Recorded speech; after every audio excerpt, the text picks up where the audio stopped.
14 फरवरी यानी Valentine day ये दिन प्यार करने वालों के लिए बेहद खास होता है। लेकिन साल 2019 को इसी दिन एक दिल दहला देने वाली खबर सामने आई थी। हम बात कर रहे हैं पुलवामा हमले की, जिसे 3 साल बीत गए हैं। 14 फरवरी 2019 हिंदुस्तान के इतिहास का वो काला दिन है जब 40 जवान बिना लड़े ही 350 किलो RDX की भेंट चढ़ गए। सरकार आज तक इस बात का पता नहीं लगा सकी कि 350 किलो RDX वहां पहुंचा कैसे। इस हमले का दर्द भारत आज भी नहीं भूला है। आज सारा देश शहीदों को श्रद्धांजलि दे रहा है।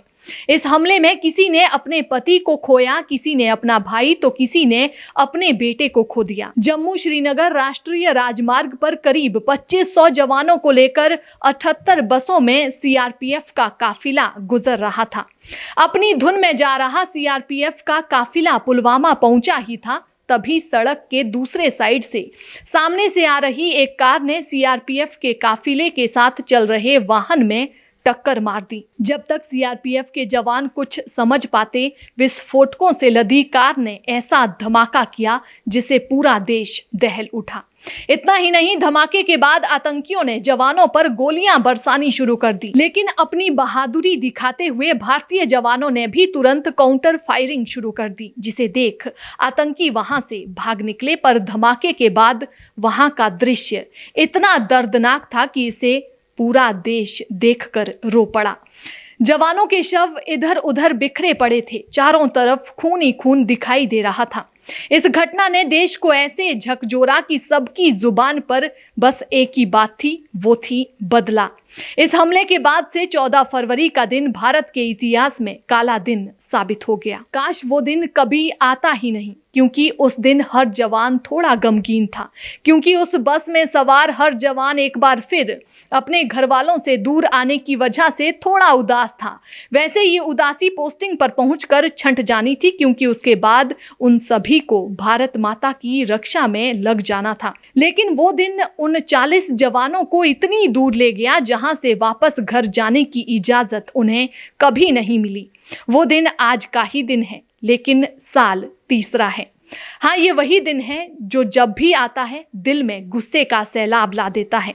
इसी दिन भारत माँ के 40 लाल अपने वतन पर फना हो गए थे। पूरा देश जवानों की शहादत से भावुक और हमले से आक्रोशित हो गया। आतंकियों और उनके आकाओं से बदले की मांग उठने लगी। हमले के खिलाफ पूरा देश और राजनीतिक दल एकजुट हो गए। सभी एक सुर में पाकिस्तान में मौजूद आतंकियों को सबक सिखाने की मांग करने लगे। पूरी दुनिया ने इस हमले की निंदा की। वहीं संयुक्त राष्ट्र ने भी पाकिस्तान को चेतावनी दे डाली।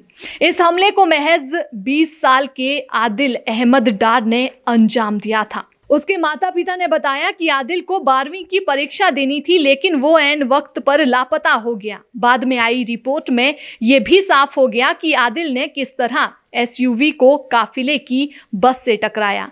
इस हमले की जिम्मेदारी पाकिस्तान स्थित जैश-ए-मोहम्मद ने ली और आदिल डार का वीडियो भी जारी किया।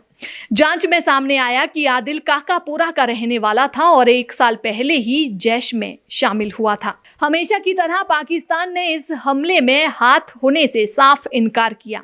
भारत ने उसे सख्त चेतावनी दी, जबकि संयुक्त राष्ट्र ने पाकिस्तान को चेताया कि वो अपनी धरती पर मौजूद आतंकी ठिकानों पर कार्रवाई करे। अमेरिका, फ्रांस सहित दुनिया के अधिकतर देशों ने इस हमले की कड़ी निंदा की। रूस के राष्ट्रपति ने प्रधानमंत्री नरेंद्र मोदी और राष्ट्रपति को शोक संदेश भेजा।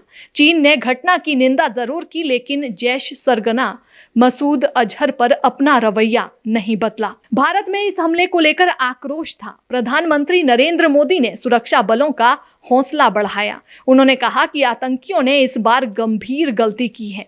उन्होंने कहा कि जवानों की शहादत बेकार नहीं जाएगी। प्रधानमंत्री ने कहा कि सुरक्षा बलों को कार्रवाई की पूरी छूट दी जाती है। इसके साथ CCS की बैठक में तत्कालीन वित्त मंत्री अरुण जेटली ने ऐलान किया कि पाकिस्तान का मोस्ट फेवर्ड नेशन का दर्जा वापस लिया जाता है।